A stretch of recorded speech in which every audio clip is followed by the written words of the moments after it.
Hey everyone, and welcome back to another episode of Scary True Stories. Let's start off with number 1. A terrifying but true story I experienced when I was 12. I moved to my dad's when I was 10, and didn't know anyone in the area, except for the family my dad was friends with. Single mom, with 3 kids. Luckily, there was a girl a couple of years older than me, 12 at the time I met her, and we got to know each other a little over a couple of years. We weren't close, but ended up having the same friends. One night, my friend Rob was hanging out with her and her younger brother. They happened to be in the house alone because my friend's mom was at work, which is where this gets terrifying and sad. Her mother has been helping this one lady through her work and got to know her fairly well.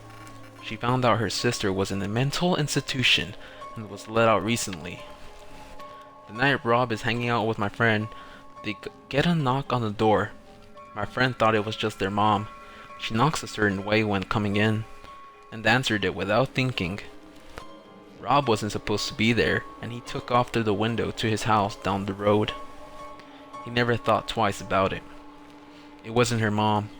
It was the sister of the lady her mom was helping, and she figured out through talking to her sister where her family lived and her mom's working schedule.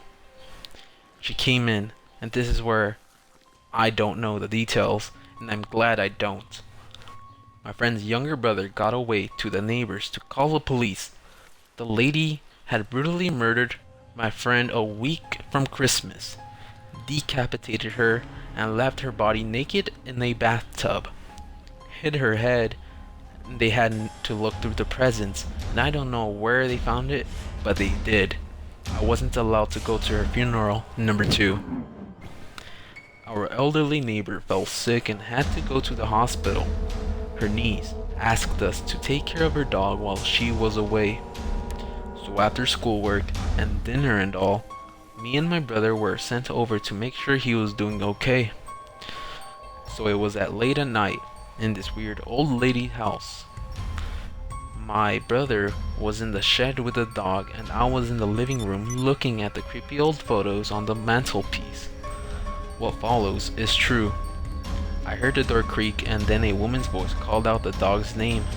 I freaked out, turned around. Obviously, there was nobody about. I thought maybe it was the neighbor's niece, but it had that weird, did I hear that outside my head or inside it, echo to it. You know what I mean? So I also thought I was just letting the creepy house get to me. But then, I went out to my brother and Naki, and he was freaking out too because he thought he'd heard a woman's voice inside the shed with him saying, "Oh, there you are."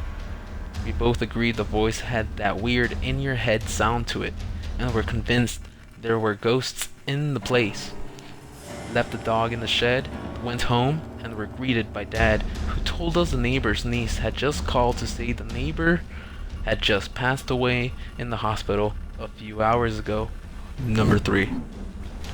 One day, while doing my laundry, one of the lights blew out in my basement.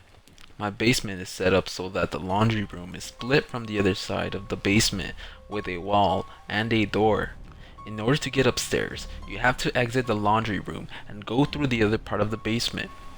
So the light blew in the other part, not the laundry room, as it was the only light on that side. It was pretty fucking dark.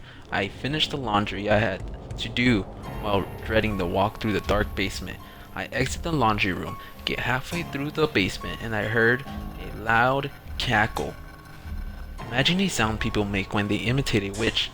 Take that and imagine that the witch had been smoking for 50 years, making her voice deeper and hoarser.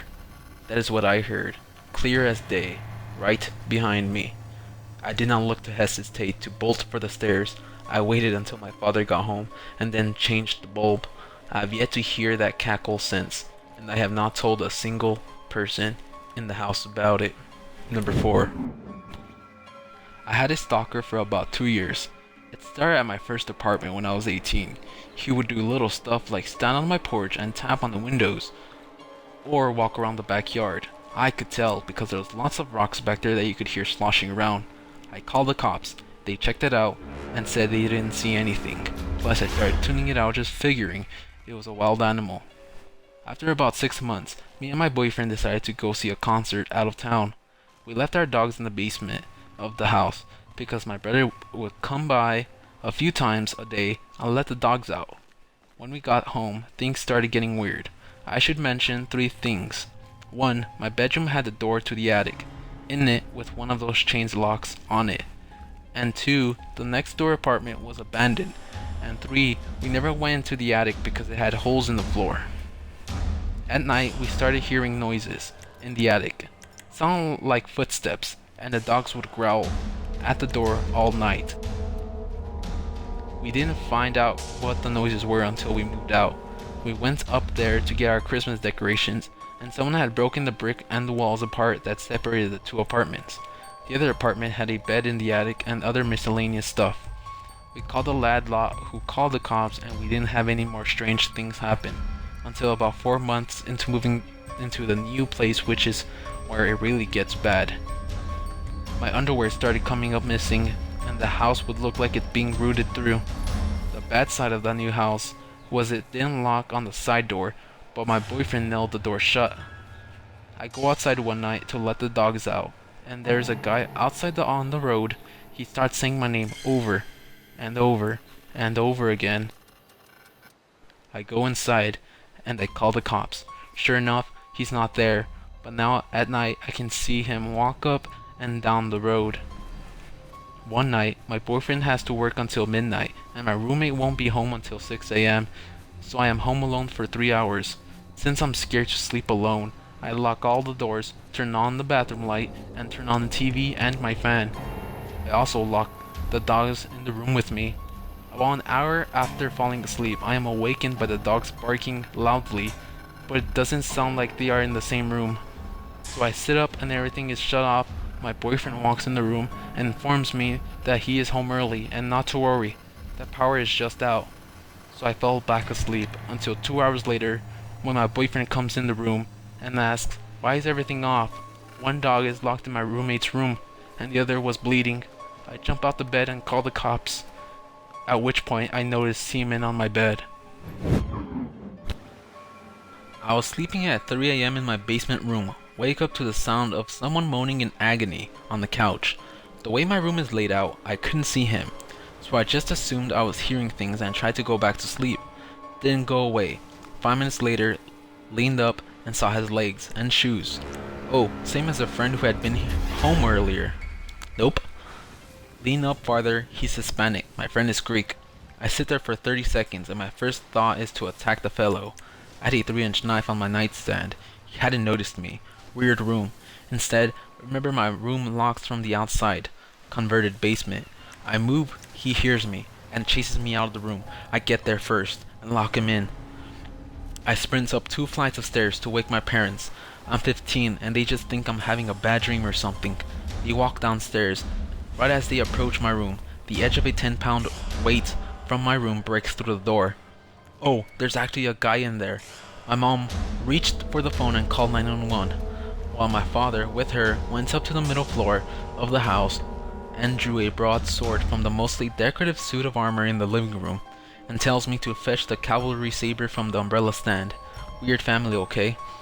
5 minutes later, police arrive, open the door and arrest the poor fellow, who was drugged out of his mind, PCP. Apparently, he gone in diving through a window. I take sleeping meds, so it doesn't wake me when it's shattered. They inform us it's technically a citizen's arrest because of the confinement. It's been a few months later and I was diagnosed with PTSD mid-August. The hallucinations, flashbacks are brutal, but the worst part is the shame. You got PTSD from that? This last story was from the comment section of my last video, from a YouTuber named Cylonic Rage Jonathan. Back when I was in high school, one of my best friends asked me to do a sleep-in at his church on a Saturday back in 2008-2009. We played board games, went to see a movie, and then we played hide and seek with the others. Yeah, it was kinda weird for teenagers to be playing hide and seek. I remember my friend had mentioned to me that his church was supposedly haunted, but I didn't think too much of it. When it came our turn to hide, me and my friend decided to hide in the baptism tub on the first floor. We heard slowly as each person was found. When we were the only two left, we heard the others say, "They are upstairs," and we heard them run upstairs. After a while, we gave up and came out. The others were shocked when they learned we had been on the ground floor the whole time. They told us they heard people walking around on the second floor and went to find us, but found nothing. It wasn't until later that I matched the supposedly haunted rumor and the ghost footsteps together. It was a little creepy, and me and my friends still talk about it from time to time. Thanks for watching. If you have a scary story to tell, leave in the comment section below, and it might end up in my next video. So until then,